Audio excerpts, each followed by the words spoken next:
Bitcoin has become a popular mainstream investment, but it's also known for its volatility. You don't know if in a week's time the value will be 20% lower, 10% lower, 10% higher. Its value fluctuates so much that few people would use it to buy everyday goods such as shampoo or a plane ticket. Some crypto entrepreneurs say there's one way to change that: stablecoins. This is a really interesting one. USD coin or USDC. Stablecoins are different from other cryptocurrencies in that they are pegged to assets like the US dollar or gold, which is meant to make them more stable.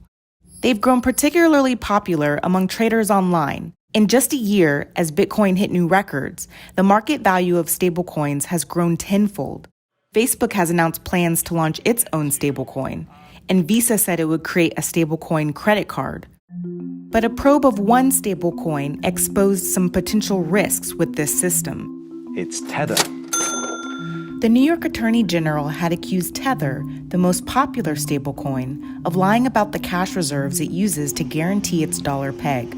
Tether did not deny nor admit wrongdoing as part of a 2019 settlement, but agreed to release quarterly statements detailing its reserves. So can stablecoins accelerate the adoption of cryptocurrencies in our daily lives, and will they change the way we pay for goods? According to its creators, Bitcoin was meant to allow direct payments without ever going through banks, but so far it's been accepted by few companies, with very few high-profile exceptions like Tesla. Market analysts found that Bitcoin's price has at times jumped or crashed by as much as $6,000 in a day, but that hasn't been the case for stablecoins. In the past year, the value of top stablecoins has fluctuated by as much as 4 cents to their $1 pegs. You can have reasonable assurance that in 3 months' time or 6 months' time or 1 week's time, it'll still be worth $100.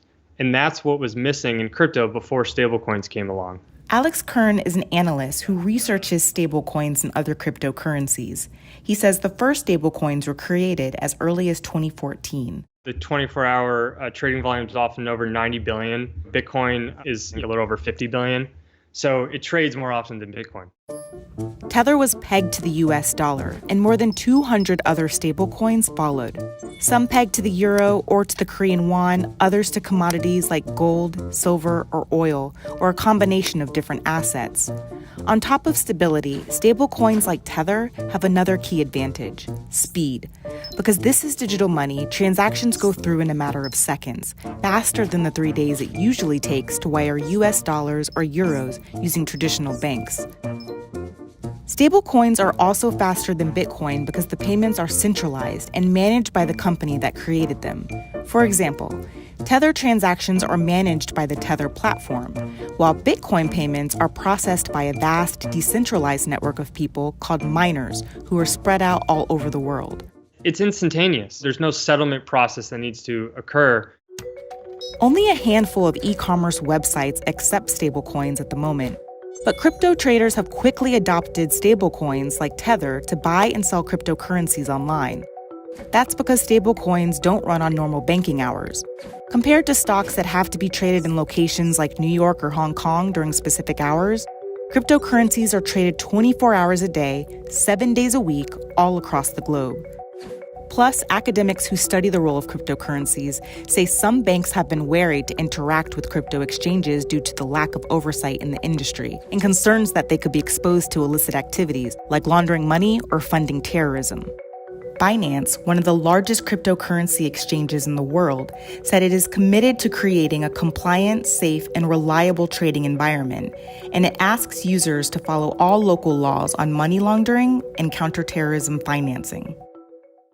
In 2019, the New York Attorney General accused the companies managing the stablecoin Tether, also called USDT, of making false statements to investors about the cash reserves of its currency, an essential component of what makes it stable and secure for investors. The crypto community online discussed the probe and Tether's dollar backing. If you go to their website right here, it says every Tether is always 100% backed by our reserves. Which sounds very much as if $1 US went in, and a tether was printed in return. It's so simple. The investigation found that in 2017 and 2018, Bitfinex, a cryptocurrency exchange that has common ownership with the company that controls Tether, relied on a third-party company named Crypto Capital Corporation to handle deposits and withdrawals on Bitfinex's trading platform. The New York Attorney General's office said that Crypto Capital Corporation failed to process some of these orders, and Bitfinex lost access to $850 million of its customers' money. Crypto Capital said it couldn't process Bitfinex transactions because in 2018, its bank accounts in the US, Poland, Portugal, and the United Kingdom were frozen without justification. Naturally, this significantly delayed fiat withdrawals from Bitfinex for its users, which started to suspect something was up. The New York Attorney General's office said Bitfinex tapped into Tether's dollar reserves to cover up the losses and afterwards lied to its customers when it said its currency was fully backed by US dollars at all times. During the course of the New York Attorney General's investigation, Tether said it held 74% of the necessary reserves, which some investors considered to be enough to make the digital currency secure. This is perfectly common in modern banking, in which only a fraction of bank deposits are backed by actual cash on hand. As part of a settlement with the New York Attorney General's office, Bitfinex and Tether Limited paid $18.5 million in penalties and stopped trading activity with New Yorkers. This is finally coming to an end. Bitfinex and Tether said the amount of money they agreed to pay should be viewed as a measure of their desire to put the matter behind them. The firms did not admit or deny any wrongdoing. Industry insiders say this investigation should be a warning to all companies that created stablecoins and to expect the stablecoin industry to be more tightly regulated in the coming years. Some companies are already looking towards a future of using reliable virtual money as payments. Visa announced a stablecoin-based credit card and said that making its digital currency strategy secure, private, and trusted is a key priority. Facebook's new cryptocurrency project, Diem, aims to create stablecoins pegged to different fiat currencies. Diem says the system is being built with security in mind. Some countries are also working on what financial analysts call the next iteration of stablecoins, which would be a digital currency pegged to the national currency and controlled by central banks.